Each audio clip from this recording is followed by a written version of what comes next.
Welcome to Voices, the first edition, premiering here at Taperz Barbershop, located at 203 North Richmond. I'd like to take a few moments to introduce myself. I'm going to be your host through this podcast. I'm Eldridge, also AKA Boss Lady, and here with me are the proprietors of a fabulous Taperz Barbershop here in Appleton, Wisconsin. Gentlemen, you want to take time to introduce yourself? My name is K-Cainan Davenport, also known as K the Barber. My name is Peter Barber, also known as P-Parris. Michael Linwood, also known as Wood the Barber. Thank you, gentlemen, for introducing yourselves to everybody today. Now, I know a lot of people out there have been attending or getting their hair done here at Taperz for a while. And I know that before you started this particular shop, there may have been another shop that you were working at. You want to talk to me a little bit about what the vision was for Taperz specifically, how you came to this particular location? From my point of view, the vision for Taperz was to basically upgrade ourselves and reestablish ourselves in this neighborhood, in the community, as a much stronger business than we were working for before. Okay. So as you were visioning, what did you really see, and how did you want this whole, this new business, if you will, Taperz itself, to come to life? What were you looking for when you were envisioning the whole start of the business? Honestly, I seen class. I seen upgrade. I seen a very comfortable environment for all genders, all races, to be able to come and get an excellent haircut. Okay. How about you, P? I would say I was more so in a follow suit kind of role with the bringing together of this shop. I just was definitely on the same page with the two owners that we have here, that I wanted to be a part of something that I felt like we were all due to level up to a degree. I felt like we all wanted to raise our prices. We felt like we weren't getting paid our worth at the previous location.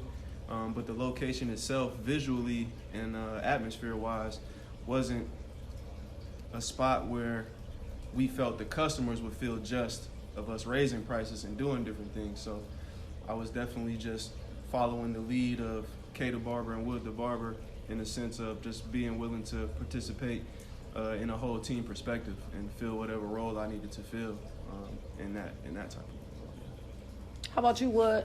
What was your vision in this whole movement, if you will?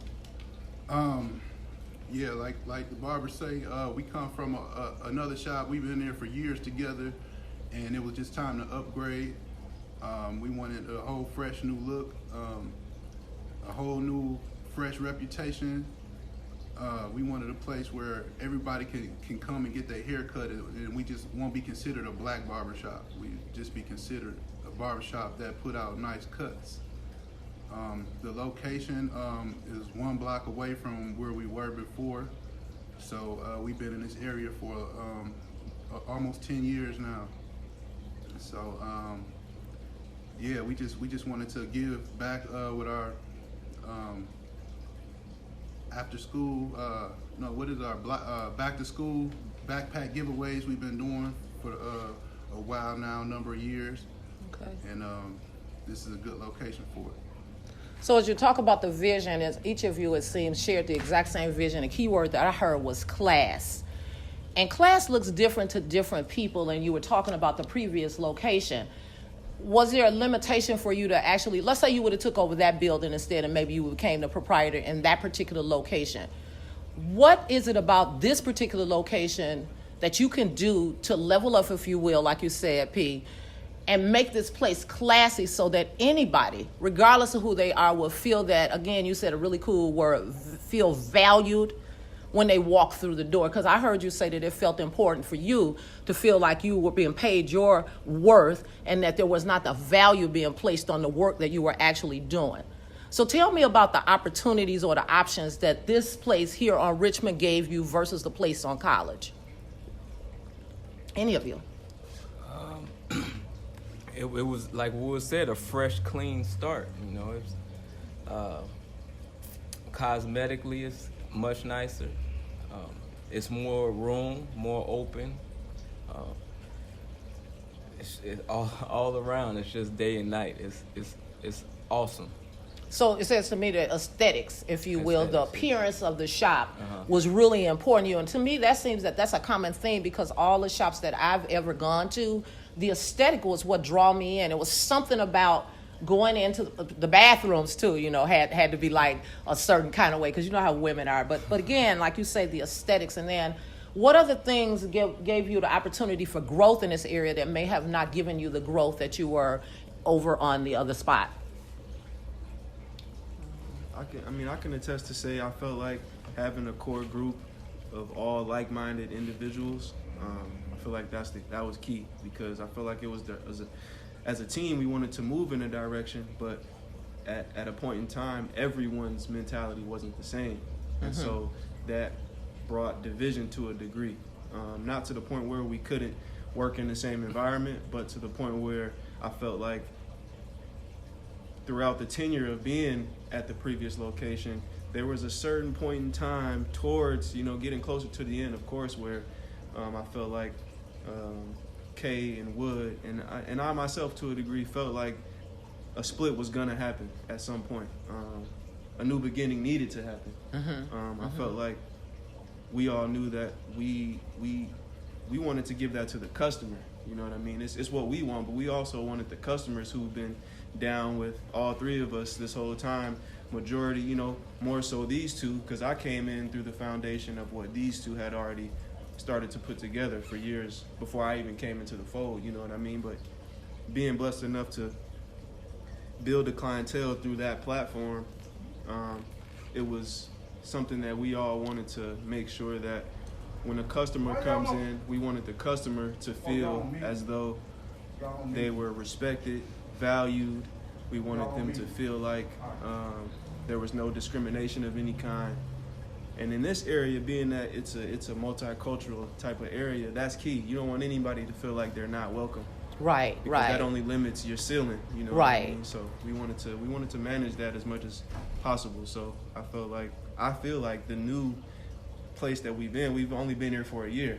And things have only been going up, looking up. So that brings to my mind that, you know, the move came at the right time.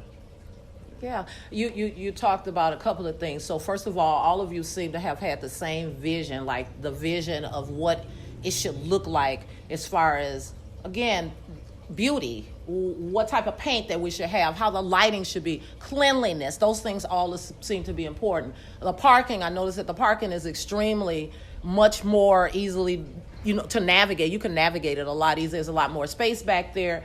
And then your people coming in for foot traffic, it's a little bit easier to get that foot traffic here.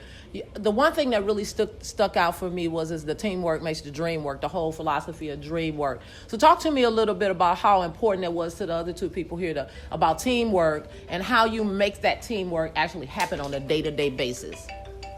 Well, the teamwork come in, we pretty much collab outside of the barbershop too, you know. It wasn't always like that. It wasn't, some of the barbers did not mess with us, you know, outside of the barbershop, but we got a good flow. We all cool and everything, so it helps the day go a lot smoother. In the area of Appleton, there's competing barbershops and you know, to say Taperz, I like the whole name Taperz because I always think the cuts are always precise. And as someone who comes here and has been coming here for a year, following you guys from Kings to here, I have to say that I've seen growth and change in the climate of the barbershop. And it seems like you said that some of the dream or the vision that you've had into the way that people are perceiving what you're trying to do, the diversity. What type of input have you had from other barbers or other mentors in the community that has been of benefit to help you to try to achieve your vision and dream? So anything that you've had from past people that have taught you or people in the community, what is the input that you've gotten from people to help you move forward in the growth of this barbershop? I feel like collectively, through clientele that everyone has built, each and every one of us has had someone who has either made some type of a donation, someone who has, whether that be physically into the barbershop, whether that be towards the block party. You know, all of these things come around full circle. You know, I feel like everything happens for a reason. I'm a big believer of that, and I know that people feel, you know, I feel like clients can tell how serious we take the business, and that only makes way for people to bless you in certain ways. You don't always see blessings coming, but you know, I can't even count how many times somebody has came in the doors and blessed us one way or another. You yourself, in so many ways, you know what I mean? So we're always appreciative of that. We're always appreciative of any customer who comes in and just patronizes the building.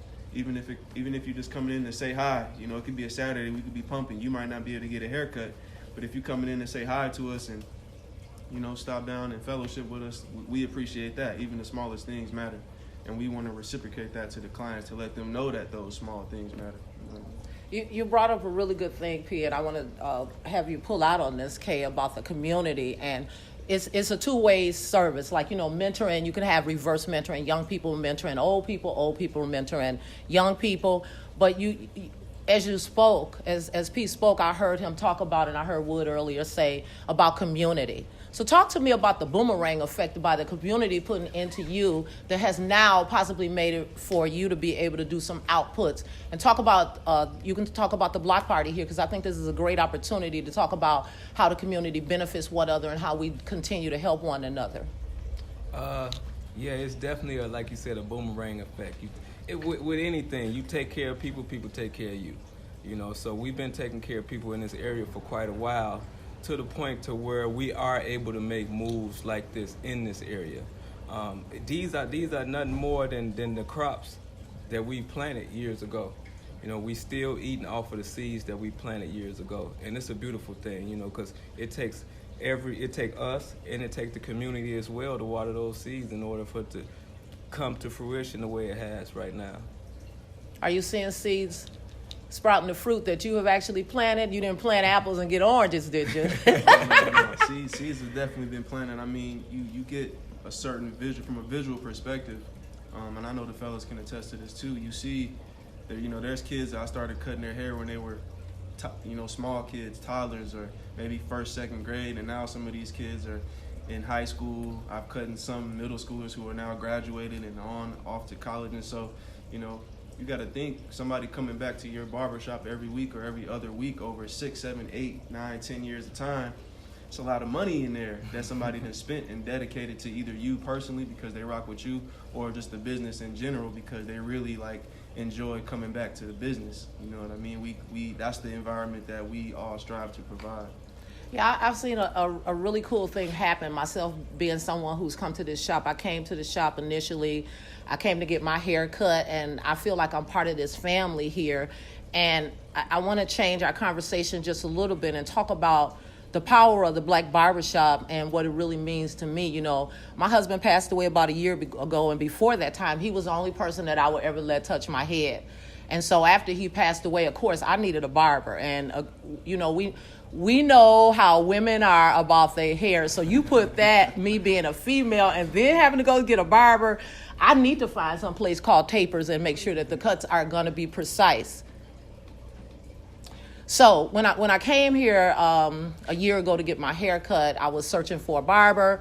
One of the good friends of mine recommended a barber, and it just so happens I was going to sit in Kay's chair, but I ended up sitting in. Shout out to D'Angelo D. the Barber Richie, who was at that time one of the people who was hanging out with you over in college. He came over here to the Richmond spot, and now I'm a lifer too, I think. So just want to talk about a little bit about how I see the barbershop as a wellness place, but I also saw it as a networking place. I mean, it's super duper networking. There's mentoring. You guys are like hidden psychiatrists and psychologists and stuff. So talk to me about the other things that you see the barbershop being, just other than just a place where people could get their hair cut. Well, in this barbershop here, in this town that we in, you might have a judge, you may have a cop, you may have people of all facets in this barbershop, opposed to other cities like where I'm from in Milwaukee. You won't have that. You know, people that's in a higher tax bracket, they go to different barbershops. Here is they come to where they can get the best cut. So we meet some of everybody, and we got a lot of good networks. To me, it's something more underneath just coming in and getting a cut. At least that's the energy that I felt. And I got to tell you that when I came to the event that we had for, again, shout out to D.R. Barber, who is a brother from another state now. But I saw something totally different when I was in that room. I saw people come together that had started out coming in here to get their hair cut. But somehow or another, it was like a whole big extended family network at that dinner that night. And the common theme is that everybody met in one place or came together collectively here in this barbershop. So talk to me about the power to do that. You literally are fleshing out people in communities that don't even know that they exist, for lack of really looking at this from a different perspective. We didn't know each other existed until we came to the barbershop. So how do you feel about bringing together at least 50 or 60 people with common interests who came together to get a haircut, and now they can come together in other capacities, can promote their businesses, to promote family, to promote community, but also they've developed some friendships on the side. How do you feel about the power of the barbershop to really do something like that? To be honest, we've been in the game kind of a nice amount of time. We see this happen so often. It's one of those things. We the hub for networking. Whatever you may need, the barbershop is that place that, so I think like the event with D the Barber, it kind of just showed just how, like you say, just how easy it is. It made us, after that, we was thinking we should do like after sets or something. We should figure out how to, agree. Because that wasn't easy. That was just one, maybe a couple little messages on Facebook. D the Barber's having an event, and people, they got love for D and got love for Taperz. They love to kick it with us. They ask us all the time, where y'all kicking it at? We just don't do much, but they want to hang with us, and that's a good thing to be in a community like this, to be those guys to where people want to do what we do. They want to be where we at, so. And me as being a woman of color, it makes me really, really proud, because the thing about it is that you are debunking the myths and the stereotypes about brothers of color, and you are in a minority neighborhood. You are the minority, but your reputation as far as what you provide the community, it supersedes itself. When I talk to people, I've gone to restaurants and I'm sitting there and somebody will ask me where I got my hair cut. I tell them, and then there's a conversation that evolves because it was Taperz, where they take their son to get their hair cut.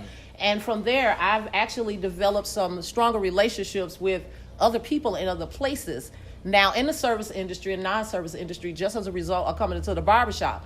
So the barbershop is a place where, one, I think that we receive and we give voice to things that are happening in our community. It's where you get the 411, the 211, the 311 on who drop kick who, right, and where it was. We didn't need YouTube, Instagram, Facebook, none of that, because you came to the barbershop or the beauty shop, which we'll talk about in another segment.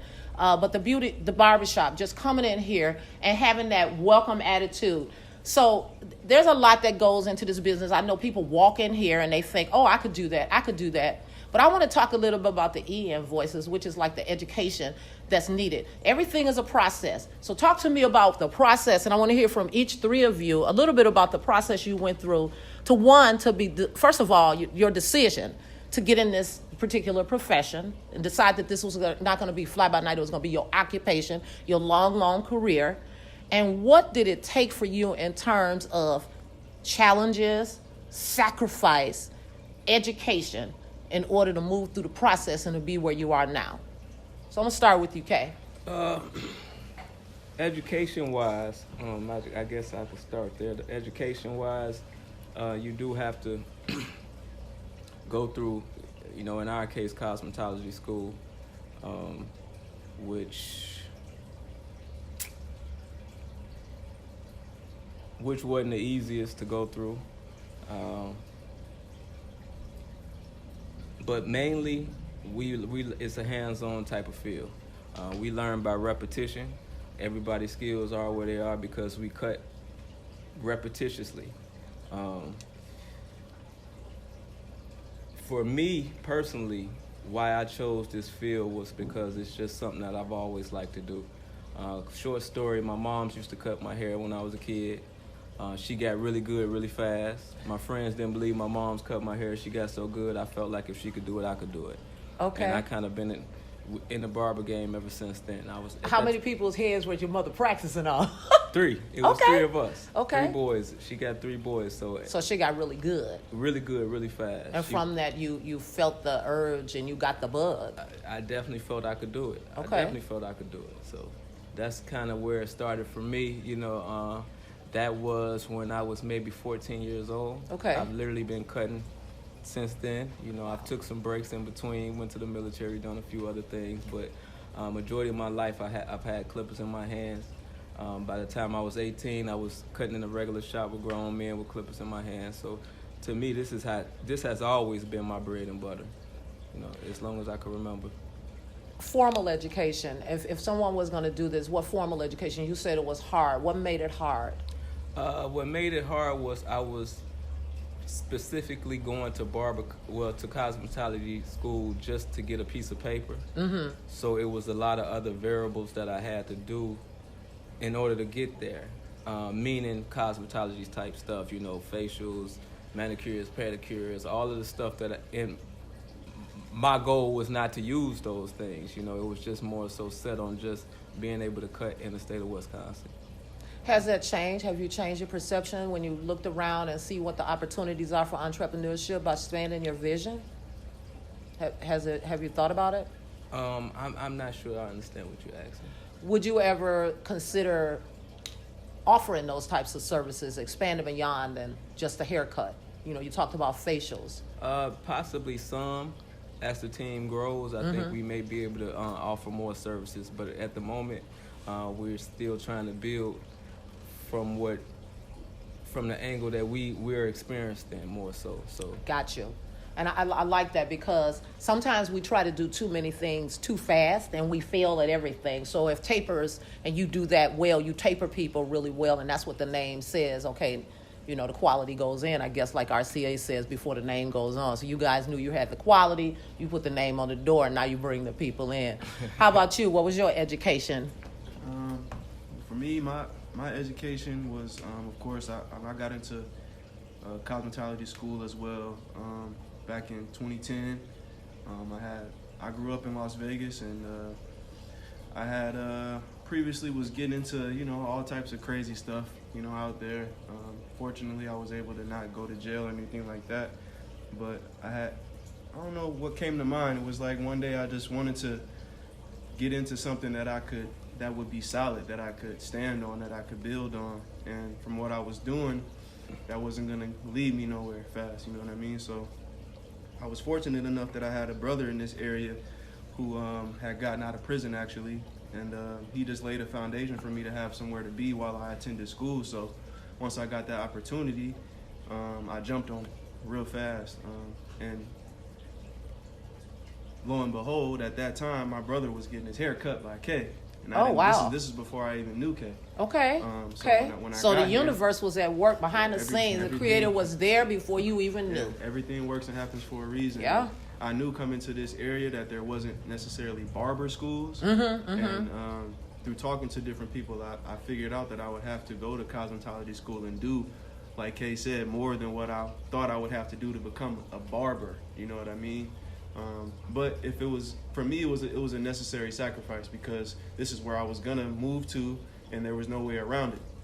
It's either, you know, be mad about it and try to figure out something else to do with my life, or do what was natural to me. And barbering for me was natural because I was always good at, you know, art, drawing, things like that, doing things with my hand. I was always good at when I was a kid, and so barbering was the first thing that came to my mind that I felt like I could do for a really long time, and I wouldn't mind doing it for a really long time. And so when I came here, I got into school, and I actually still hadn't met Kay just yet. But when I got into school, my brother introduced me to Kay maybe a couple weeks after, and so I would go to school and do all of the cosmetology learning that I had to do at school. So you're talking 8 hours a day for like 14, 15 months. Okay. And so when I would get out of school, actually around the same time I met Wood as well. I think he had got out of school maybe a couple years before me, a year or two before me or something like that. But I was able to refresh my actual barbering skills through K. This is something that he was already well versed at, and I looked up to that. My brother took me down to his residence, and he was cutting down in his basement. And then we're talking about somebody that's cutting heads. Okay. You know what I mean? Like they're in a barbershop, but at their own place. And I looked up to that, like, man, you know what I mean? This is what I really want to do. I really want to learn. And so I expressed my sincerity for the craft to him, and he just took me under his wing, and that was like kind of like the best thing that ever happened to me, honestly, if I could tell you that, to tell you the truth. So that's one reason why I definitely give, you know, both of these fellas, I give them credit, because from all those years ago, you know, he was cutting so many years before I met him, and he wasn't the type of person who wanted to withhold certain techniques or certain knowledge from me. He taught me everything that he could with the time frame that he had to teach me. Right. Now, when I got out of school and I graduated, I did that whole process. But the first barbershop that I was able to cut in, it wasn't a nurturing type of an environment to help groom a barber. It was the grimy environment. Like, I got the lead barber in that shop was, you know, a really egotistical type of a cat. And so he wasn't really trying to get my skills up to where his were, because he wanted to eat and he wanted to make all of the money. Okay. And so it was kind of like a toxic environment that I was in. So I had to struggle and get through that process my first, 2, 3, 4 years of cutting hair. But a situation came to the forefront where at the previous location, Kay's brother used to cut at the shop as well. And he ended up actually moving out of state. Okay. And so at that time, I got an opportunity to cut with them.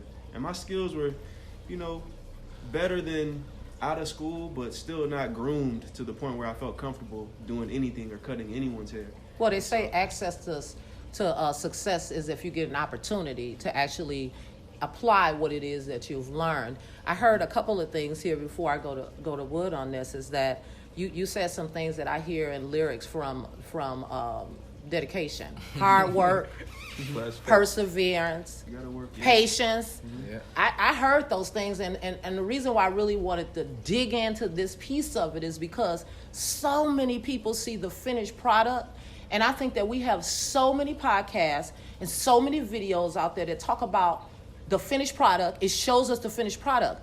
But this whole podcast, V.O.I.C.E.S, the whole mission and the purpose is to talk about the process of how we get there. Because we all know that there's some way that we have to do something to get somewhere. It's about the integrity of the thing, the ethicalness, the ethicality of something that we really want to do, and whether or not we are passionate to pursue and have patience to put forth the effort to do the things that we want to do. And oftentimes people want to take the shortcut because what's good on the other side looks good, but I think Irma Bombeck said that the other side of the septic tank is not always green on the other side of the septic tank, whatever that means, okay? But we used to always say it's not green, it's in somebody else's yard. The grass may not always be green over there. But what I like about hearing this whole thing with you guys is that the mentoring that we talked about, because knowledge is power, and it definitely is a currency, and he holds the knowledge, obviously has the power to do what they want, and they have the most currency to do what they want. And so what I heard you say is that it was so critical to you to come into an environment where someone was willing to share what they had, and they didn't feel threatened, and they didn't let their ego get a hold of what could be a beautiful growth to somebody. And a lot of times people don't do that. They see you as a threat. They don't see you that if they make you successful, that's their success. That's part of their legacy and building people up, as opposed to tearing them down and worrying about someone is going to be a threat to you, as opposed to whether someone's going to help you to build your legacy. So I want to really thank you for digging down deep in there and talking about some of the emotional aspects of going through the process that we really don't talk about. We talk about the teamwork, but you talked about some of the things that really equated the teamwork. Because when we talk about teamwork and any of those value-laden words, they're all ambiguous. We got to make up behaviors and figure in the labels of how we want to name it so we know what we're talking about. So when we're talking about mentoring, we could easily say mentoring, but I think you gave like behaviors to it when you talked about how he let you come down and watch, and he showed you the techniques, and those are the types of things that push a business forward, and that's why it's doing so well in the community. Well, talk to us a little bit about the education that you actually received prior to coming into this business or this shop, and then the education that you're still receiving. Well, I too was Kay was my barber for a number of years, and I saw him cutting hair, and always had an interest in it. I used to cut my own hair when I was younger. And I didn't know what I was doing, but I tried. You know, I got tired of my uncle cutting my hair, so I started cutting my friends a little bit. But then when I met Kay, I decided to go to barber school. And the roughest part of that was actually doing all the cosmetology things, the facials, the pedicures, manicures, you know, everything but barbering. But now they separated barber and cosmetology, so if somebody wants to be a barber, they can go to a barber school now. So that was pretty big. I wish they had that back then. But I drove cabs at night. I was a single father, and drove cabs at night, went to school during the day, and I finished up school. And I had to work at Great Clips because the shop wasn't open. Okay. You know, so I was working at Great Clips, and then as soon as the shop opened up, the previous shop, then I quit and went to work at that shop. What was different about being someplace like a franchise as opposed to, you know, like your neighborhood, homies in the hood? Well, I could sit down and be who I can be, barbershop, because there is a difference. Yeah, it's a difference. They want you to they time you 15 minutes a cut, and you gotta be your own receptionist. You gotta sell products and everything. Still average 15 minutes per cut. I take it in a place like Great Clips.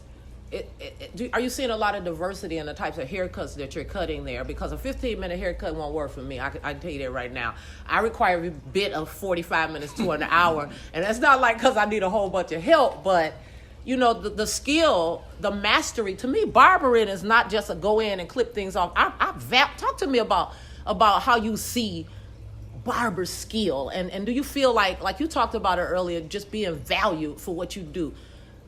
Tell me about what that value is and how you would like the people see barbers in the future.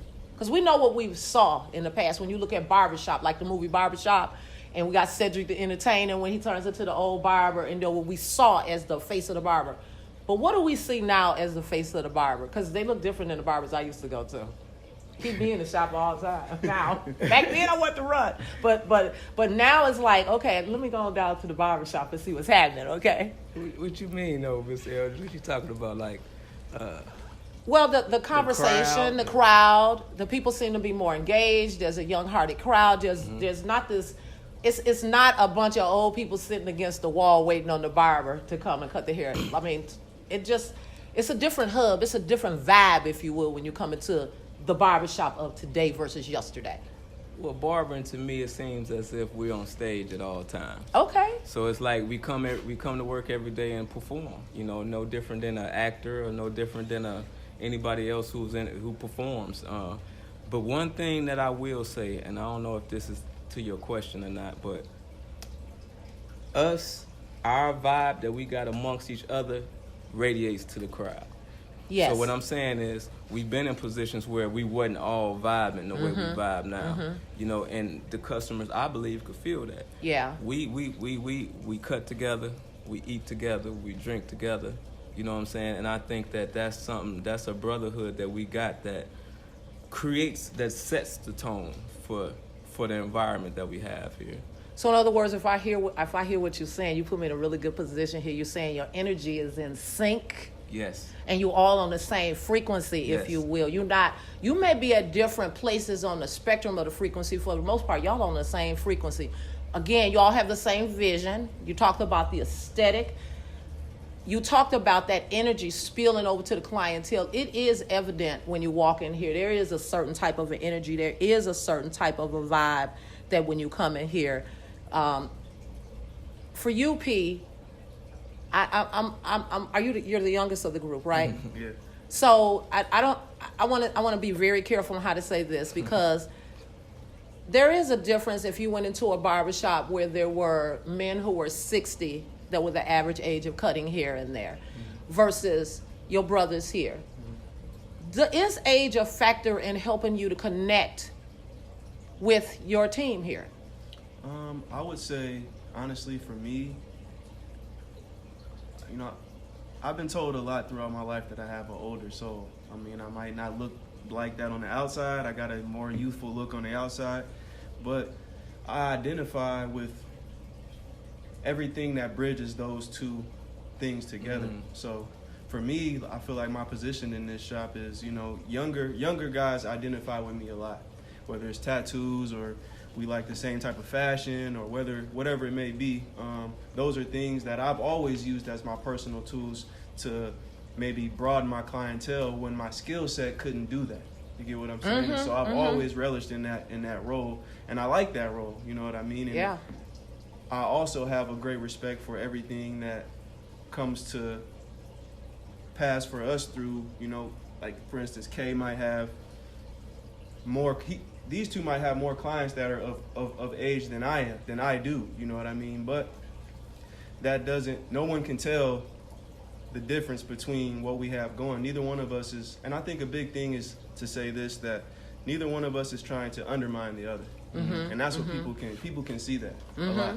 I'm not trying to sly and snake his clients or, you know, take his clients from up underneath him or hit his client up because he's late or something like that. No, it's all love. I might have a client that I might be running late for.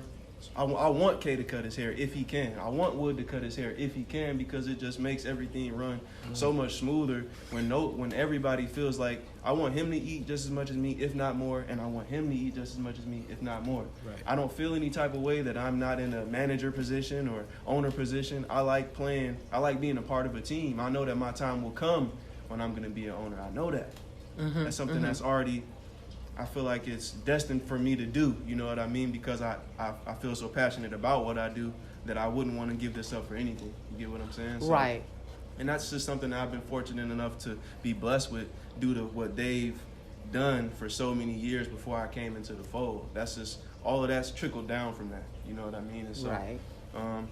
any newer barbers that we get, I'll probably have that role of welcoming them into how we do things, you know what I mean? And I'm sure the big homies will play their part into it too, being in their position. But you know, I definitely want people to see that you don't have to be of a certain age or a certain color or a certain anything, because you know, we welcome everybody, whether you know you identify with everything that we do or whether we have to switch up our conversation when you come in just to make the environment more pleasant for someone who doesn't identify with black people. You might get like Wood said, you might have a judge come in.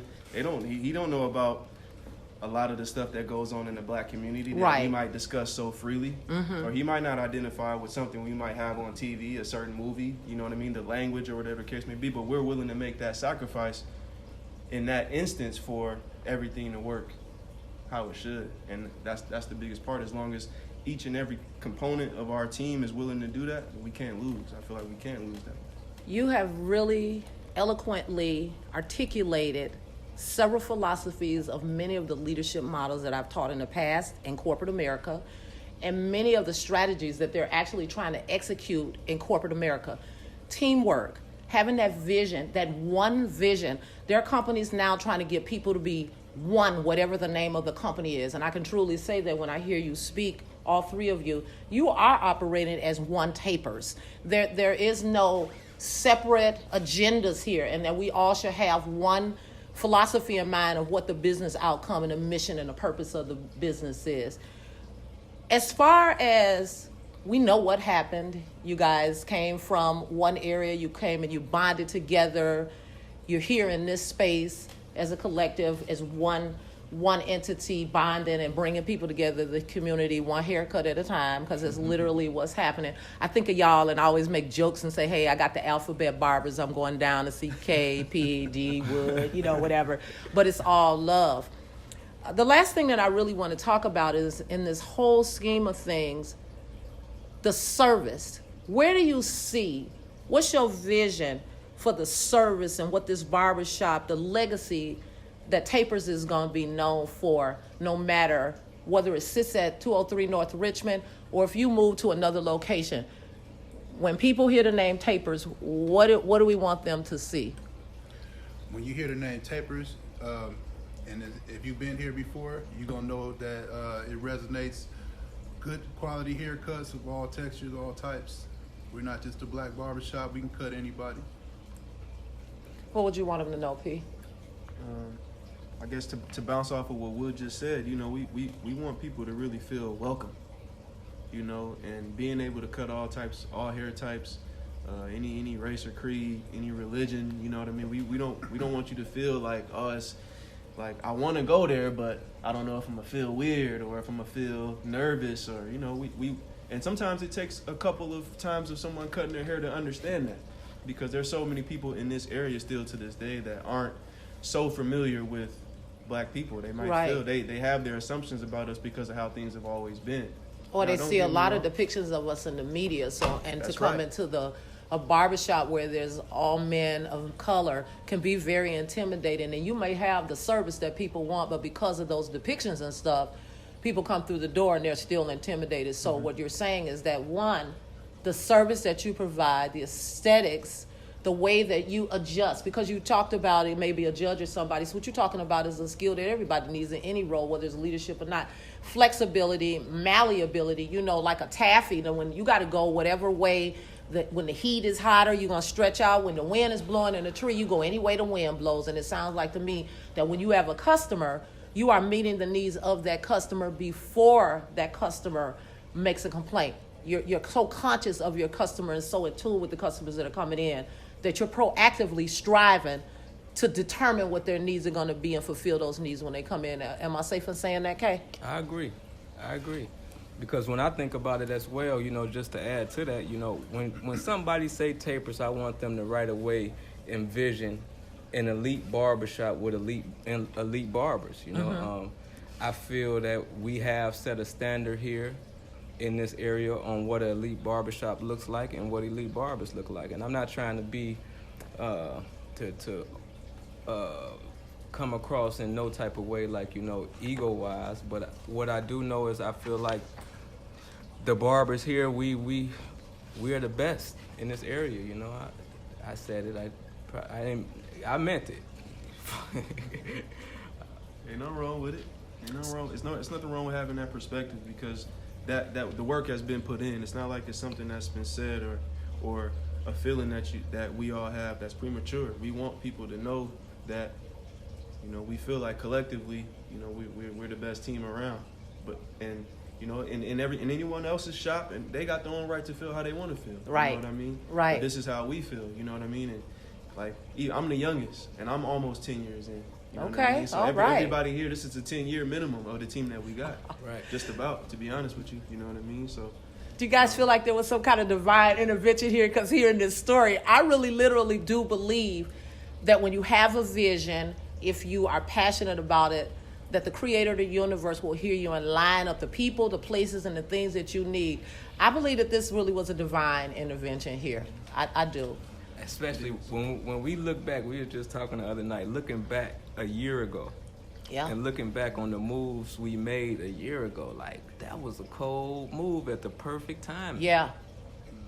Yeah, because you look at the place from where you came and what the state of that is now, and you look at where you are right now in this location at this time with this clientele, with this group. 5 years ago, 10 years ago, did anybody see this coming? Did you see it? Yeah. I believe they did. That's what we're saying. They did. It's been a long time coming. Yeah. Wood told me a long time ago before we opened up the shop, we'd always sit down and drink beers and talk about future plans and stuff like that. Something he told me that always stood with me was, would you just go sit around and wait for it to happen?